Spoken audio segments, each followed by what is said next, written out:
నేను మోడీ మంచి స్నేహితులం. మీ expect trade తప్ప రష్యా ఉక్రెయిన్ వార్ గురించి మాట్లాడుకున్నాం. మోడీ నాకు మాట ఇచ్చాడు, రష్యా నుంచి ఆయిల్ కొనడం మానేస్తానని చెప్పాడు. ఏంటి నస్సు నువ్వు ఏమైనా దగ్గరుండి చూసావా, చూసిన వాళ్ళే మాదిరే మాట్లాడుతున్నావు అంటే, నిన్న నైట్ 11:58 ఎగ్జాక్ట్గా ఈ డొనాల్డ్ ట్రంప్ తన సోషల్ మీడియా అకౌంట్ అయిన ట్రూత్లో ఒక పోస్ట్ చేశారు. మీరందరూ కూడా నేను ఒక సైడ్లో పెడతాను, ఒకసారి పాజ్ చేసి గమనించండి. అతను ఎగ్జాక్ట్గా ఏదైతే మాట్లాడాలో, ఈ ట్రేడ్ ఏదైతే మనం 50% వరకు టారిఫ్స్ ఉండే అది కాస్త 18 వరకు కూడా తగ్గించడం జరిగింది. అసలు ఎందుకు ఇలా సడన్ డిసిజన్ తీసుకున్నాడు డొనాల్డ్ ట్రంప్? అసలు మన ఇండియాకి ఏం లాభం అనేది కంపల్సరీ మనం వీడియోలో డిస్కస్ చేద్దాం. హలో ఎవరీవన్, నసీర్ బాబా, మీరందరూ చూస్తున్నారు లైఫ్ ఆఫ్ నసీర్ ఛానల్.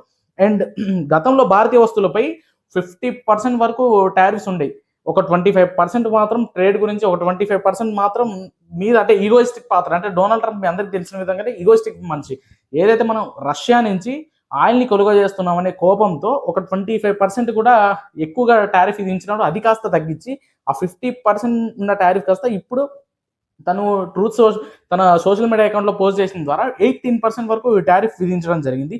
అయితే ఈ అసలు ఎవరికి లాభం ఏంటి అనేది కంపల్సరీ వీడియోలో మనం లాస్ట్ వరకు చూద్దాం. కానీ ఎవరైనా కొత్త వాళ్ళు వచ్చుంటే కంపల్సరీ నా ఛానల్ని సబ్స్క్రైబ్ చేయండి. ఇలాంటి ఇన్ఫర్మేటివ్ కంటెంట్ నా నుంచి ప్రతిరోజు మీకు వస్తానంటుంది. జియో పాలిటిక్స్ మీద అండ్ మన తెలంగాణ, ఆంధ్రప్రదేశ్ మీద ఎటువంటి ట్రెండింగ్ టాపిక్స్ ఉన్న ఇష్యూస్ మీద కూడా నేను రోజు మాట్లాడుతూ ఉంటాను. నా సైడ్ నుంచి కంపల్సరీ ఒక వీడియో వస్తుంది. మీకు ఎటువంటి ఇన్ఫర్మేటివ్ కంటెంట్ నచ్చితే లైక్ చేయండి.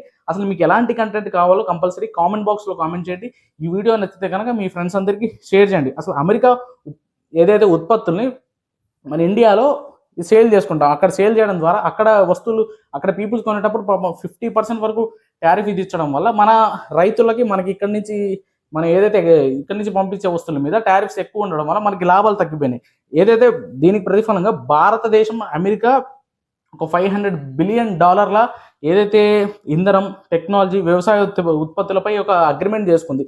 అసలు ఈ భారతదేశం అమెరికా ట్రేడ్ జరిగింది కదా, ఈ ట్రేడ్ వల్ల ఎవరికి లాభం అనేది మనం కంపల్సరీ మాట్లాడుకుందాం. ఫస్ట్ టెక్స్టైల్, సూరత్లో ఉన్న టెక్స్టైల్ సూరత్లో ఉన్న టెక్స్టైల్ ఇండస్ట్రీలు, తయారీదారులు అండ్ అలాగే దాంట్లో పనిచేసే కూలీలకు దీని ద్వారా ఎక్కువగా లాభాలు వచ్చి వాళ్ళు కొంచెం సర్టెన్ అమౌంట్ని పెంచుకోగలుగుతారు. అలాగే సీ ఫుడ్, మన ఆంధ్రప్రదేశ్, తమిళనాడు, కేరళ, ఒడిశాలో రొయ్యల సాగు చేస్తూ ఉంటారు చూసారా, అలాగే చేపల సాగు చేసే వాళ్ళకి మన సీ ఫుడ్ అక్కడికి ఎగుమతి చేస్తాం కాబట్టి ఎంతో కొంత లాభం వచ్చే ఛాన్స్ ఉంది. అలాగే ఉదయం ఇండస్ట్రీ ఏంటి అంటే leather, automobile, basmati rice and అలాగే సుగంధ ద్రవ్యాలు, యాలకులు, లవంగాలు, ఎక్కువగా మన కేరళలో యాలకులు, లవంగాలు, సుగంధ ద్రవ్యాలు పండిస్తారు కాబట్టి ఆ రైతులకు కూడా ప్రయోజనం ఉంది. అంటే ఇవన్నీ కూడా ఈ textile, sea food, leather, automobile, basmati rice and సుగంధ ద్రవ్యాలు వాళ్ళందరికీ కూడా ఈ ట్రేడ్ అగ్రిమెంట్ వల్ల లాభం ఉంటుంది. ఈ టారిఫ్స్ తగ్గడం వల్ల కూడా వాళ్ళకి లాభం ఉంటుంది. అలాగే నష్టం ఎవరికి వస్తుంది అంటే, లాభంలో ఇంకో ఫేజ్ కూడా ఐటీ ఇండస్ట్రీస్ వాళ్ళకి ఎక్కువగా లాభం ఉంటుంది.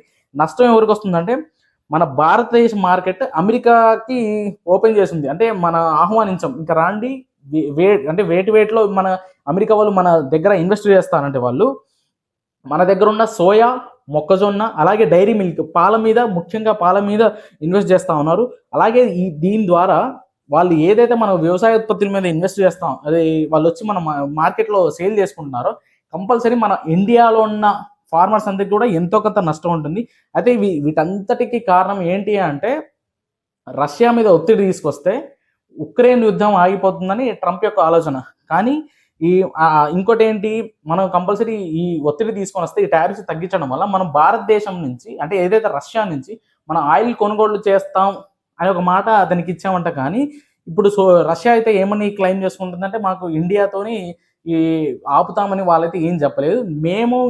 మేము రష్యా అండ్ ఇండియా అనేది మంచి మిత్ర దేశాలు కాబట్టి ఇదంతా ఫేక్ అని వాళ్ళు అంటున్నారు. కానీ రష్యా ఎలా అంటే మనకి బాల్య స్నేహితులు లాంటిది.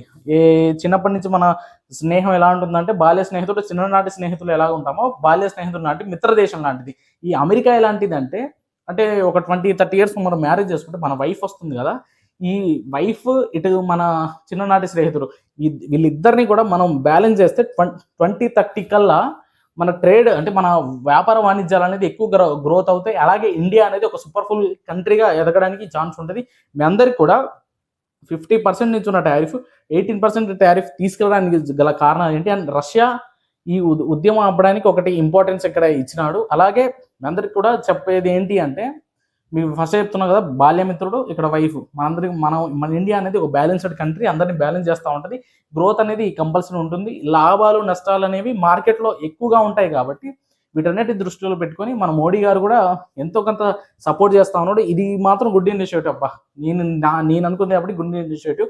మీ అందరికీ కూడా ఈ వీడియో నచ్చితే లైక్ చేయండి, మీ ఫ్రెండ్స్ అండ్ ఫ్యామిలీ అందరికి షేర్ చేయండి. నా ఛానల్ మాత్రం కంపల్సరీ సబ్స్క్రైబ్ చేయండి. మీరేమనుకుంటున్నారు కంపల్సరీ కామెంట్ బాక్స్లో కామెంట్ చేయండి. ప్రతిరోజు కూడా నా నుంచి ఇలాంటి వీడియో 8:30 9 PM కల్లా ఒక వీడియో మాత్రం కంపల్సరీ వస్తూ ఉంటుంది. కంపల్సరీ సబ్స్క్రైబ్ చేసి పెట్టుకోండి. రేపటి వీడియోలో మళ్ళీ కలుద్దాం. See you tomorrow. బై.